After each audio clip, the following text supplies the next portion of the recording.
इस वीडियो को बनाने का मकसद किसी भी धर्म, जाति या किसी की भावना को ठेस पहुंचाना नहीं है। यहाँ कही गई सारी बातें रिसर्च के द्वारा प्राप्त की गई हैं और सारी बातें उन वैज्ञानिकों या शोधकर्ताओं के द्वारा कही गई हैं। कृपया अपने विवेक से इस वीडियो को देखें और अपनी राय रखें। दोस्तों, हम कहाँ से आए हैं और ये संसार कैसे बना, इन सवालों पर जो लोग गौर करते हैं उनके लिए स्टीफन हॉकिंग की किताब द ग्रैंड डिजाइन काफी सनसनीखेज रही है। हॉकिंग हालांकि नोबेल प्राइज विनर नहीं थे, लेकिन साइंस की दुनिया में उन्हें सेलिब्रिटीज का दर्जा हासिल था और उनकी बातों को गौर से सुना जाता था। इस किताब में हॉकिंग ने कहा था कि संसार के होने और बनने के किसी सवाल के जवाब के लिए हमें भगवान की शरण में जाने की जरूरत नहीं है। इससे जुड़े हर सवाल का जवाब हमें कुदरत के कायदों से ही मिलने वाला है, यानी फिजिक्स के नियम ही संसार के भगवान है। संसार को किसी भगवान ने नहीं बनाया, वो अपने कायदों के तहत खुद ब खुद बना है। हॉकिंग पहले शख्स नहीं थे जिन्होंने भगवान को चैलेंज किया। तो क्या सच में संसार के अस्तित्व के पीछे किसी रचनाकार का काम नहीं है? फिर क्यों विज्ञान और भगवान के बीच ये बहस आज भी जिंदा है? करेंगे कोशिश आज कुछ ऐसे ही उलझन भरे सवालों के जवाब देने की आज की इस खास वीडियो में। दोस्तों, आज के वीडियो में हम जानेंगे कि क्या भगवान सच में है और क्या उनका कोई अस्तित्व है। नमस्कार और स्वागत है आपका द मिस्टिका लैंड पर एक बार फिर से। दोस्तों, विज्ञान कहता है कि जीवन या फिर ब्रह्मांड का निर्माण अपने आप हुआ है। अगर विज्ञान की मानी जाए तो सृष्टि के निर्माण में भगवान की कोई भी भूमिका नहीं है। असल में भगवान है या नहीं, ये एक ऐसा सवाल है जिसका आज तक कोई सटीक जवाब नहीं मिल पाया है। वहीं भगवान को ना तो प्रमाणित किया जा सकता है और ना ही गलत साबित किया जा सकता है। अगर हम साइंस के नजरिए से देखें तो वो हर चीज का प्रमाण मांगते हैं। अगर प्रमाण है तो वो चीज अस्तित्व में है, अन्यथा नहीं है। लेकिन ऐसा मान लिया जाए तो जिस हवा में हम सांस लेते हैं वो भी दिखाई नहीं देती, लेकिन इसका मतलब ये तो नहीं है कि हवा का अस्तित्व नहीं है। ठीक उसी प्रकार कुदरत में मौजूद कई चीजों का अस्तित्व उनके दिखाई देने के आधार पर नहीं किया जा सकता। दोस्तों, कुदरत का निर्माण एक व्यवस्थित ढंग से हुआ है। अगर देखा जाए तो एक बच्चा अपने माँ के स्पर्श को अपने आप पहचान लेता है। पक्षी शाम होते ही अपने घोंसले में चला जाता है। एक निश्चित समय में शाम ढलती है और फिर रात हो जाती है। ये सब प्रकृति की व्यवस्था नहीं तो और क्या है? और अगर इस व्यवस्था में किसी तरह का बदलाव आता है तो पृथ्वी का संतुलन बिगड़ जाता है। हिंदू शास्त्रों के मुताबिक भगवान शिव की उत्पत्ति स्वयं यानी अपने आप हुई है, इसलिए उन्हें स्वयंभू कहा जाता है। हर धर्म में ईश्वर के अस्तित्व और उनके शक्तियों को माना गया है। इस्लाम में अल्लाह, ईसाई धर्म में जीसस और हिंदुओं में अनेकों देवी देवता इसी का सबूत है।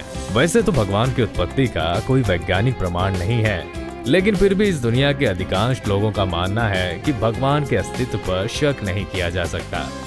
इस परेशानी का हल जानने के लिए हमारे पास 3 रास्ते हैं। कौन सा चुनते हैं वो हम पर निर्भर करता है। पहला है साइंटिफिक यानी कि वैज्ञानिक, दूसरा है रिलीजियस या फिर धार्मिक और तीसरा नेचुरल यानी कि कुदरती। साइंटिफिक वे में हम जानेंगे कि विज्ञान के हिसाब से भगवान को किसने बनाया और क्या भगवान एग्जिस्ट भी करते हैं या ये सिर्फ हमारी एक कल्पना है। रिलीजियस वे में हम जानेंगे कि धर्म के हिसाब से भगवान कौन है, भगवान का अस्तित्व है भी या नहीं। और प्राकृतिक नजरिए से ये कि इस दुनिया की कुदरत में जो भी है, पेड़ पौधे, नदियाँ वगैरह, ये सब किसकी देन है। तो आइए सिलसिलेवार तरीके से जानते हैं कि इन तीनों रास्तों पर भगवान यानी कि गॉड का क्या मतलब बताया गया है।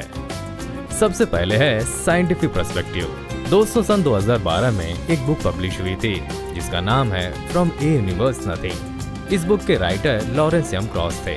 इस बुक में भगवान की उत्पत्ति को लेकर सनसनीखेज खुलासा किया गया था। इस किताब में कहा गया है, संसार के होने और उसके निर्माण को लेकर किसी भी सवाल को जानने के लिए हमें भगवान की शरण में जाने की जरूरत नहीं है, क्योंकि इस सवाल से जुड़े जवाब हमें कुदरत के कायदों से मिलने वाले हैं। दोस्तों, ऐसे में तो ये बात साफ है कि विज्ञान की नजर में भगवान का अस्तित्व ना के बराबर है, क्योंकि विज्ञान को हर चीज का सबूत चाहिए। वहीं दूसरी तरफ साइंस का ये भी मानना है कि कुछ चीजों के निर्माण के लिए रचयिता की जरूरत नहीं होती है, क्योंकि नेचर की शुरुआत एक बड़े धमाके यानी बिग बैंग से हुई थी और उससे पहले किसी भी चीज का अस्तित्व नहीं था। दोस्तों, वहीं कुछ वैज्ञानिकों का ये भी मानना है कि हिंदू धर्म के भगवान एलियन थे। दोस्तों, साल 1968 में कैरियर्स ऑफ द गॉड्स नामक एक किताब पब्लिश हुई थी जिसके राइटर एरिक फॉन डैनिकेन थे। जो कि एक स्विस राइटर हैं। दोस्तों, इस किताब में हिंदू देवी देवताओं को एलियन बताया गया था।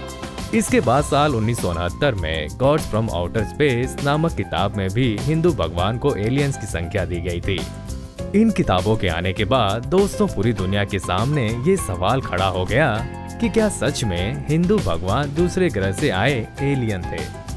Natures view. दोस्तों, देखा जाए पृथ्वी पर मौजूदा किसी भी चीज के पीछे उसे बनाने वाले व्यक्ति का हाथ होता है। जैसे कंप्यूटर, मोबाइल, बिल्डिंग, सड़क, कार, ये सभी चीजें इंसान के द्वारा बनाई गई हैं। ठीक उसी प्रकार नदी, पहाड़, झरने, पेड़ पौधे और इंसान का इस दुनिया में होना भी, इसमें भी भगवान का हाथ माना जाता है। इंसान का शारीरिक ढांचा और हड्डियां इतनी बारीकी से व्यवस्थित हैं कि अपने आप निर्मित होने वाली चीज नहीं लगती। दोस्तों, हर धर्म में ईश्वर के अस्तित्व को स्वीकार किया गया है, बस मान्यताओं के मुताबिक उनका नाम और स्वरूप अलग अलग है। धरती पर मौजूदा करोड़ों जीव जंतु, पेड़ पौधे और सब्जियों के आकार भी बारीकियों से बने हैं। क्या ये सब महज एक इत्तेफाक हो सकता है? रिलीजियस वे। दोस्तों, हिंदू धार्मिक किताबों की माने तो इस ब्रह्मांड में 3 आयाम हैं, जिनमें ग्रह भी शामिल है। लेकिन हिंदू देवी देवता किसी दूसरे ग्रह से नहीं बल्कि अन्य आयामों से संबंध रखते थे। वैज्ञानिक भी इस बात की पुष्टि कर चुके हैं कि हम 3 आयामी दुनिया में रहते हैं, जहां समय चौथा है और सबसे छोटा आयाम है। लेकिन चौथे आयाम के बारे में हमें ज्यादा जानकारी नहीं मिलती। वैसे तो हिंदू धर्म के वेद पुराणों में 64 अन्य आयामों का भी जिक्र किया गया है, जिसके बारे में विज्ञान खोज नहीं कर पाया। इन्हीं आयामों से निकले देवी देवता इंसानों को शिक्षा देने आते थे। 3 आयामी दुनिया को स्वर्ग लोक, नर्क लोक और पृथ्वी लोक में विभाजित किया गया है। हमारी आत्मा एक आयाम से दूसरे आयाम तक सफर करने की शक्ति रखती है, जबकि देवी देवता सभी आयामों में सफर कर सकते हैं। इससे साबित होता है कि हिंदू भगवान परिग्राही नहीं बल्कि पर आयामी थे। भगवान किसी भी आयाम में जा सकते हैं। जब भगवान धरती पर इंसानी रूप लेकर जन्म लेते हैं तो वो भी 3 आयामी नियमों का पालन करते हैं। जैसे भगवान श्री कृष्ण और भगवान राम के रूप में जन्म लेने के लिए भगवान विष्णु ने 3 आयामी नियमों का पालन किया। दोस्तों, एलियन पृथ्वी पर जन्म नहीं ले सकते, लेकिन पर आयामी पृथ्वी पर जन्म लेने की शक्ति रखते हैं, जो कि हिंदू धर्म के भगवान में है। दोस्तों, अगर आपको सच में भगवान देखना है तो आप अपने आसपास मौजूद हर एक छोटी सी सजीव और निर्जीव चीज में उसे देख सकते हैं। पृथ्वी पर मौजूद हर गंदी से गंदी चीज से लेकर शुद्ध चीज में भगवान मौजूद हैं। जिस चीज को हम छू सकते हैं, महसूस कर सकते हैं, देख सकते हैं, सुन सकते हैं, हर चीज में भगवान है। दोस्तों, वो कहते हैं ना, भगवान हर इंसान के अंदर बसता है। विश्वास का दूसरा ही नाम भगवान है।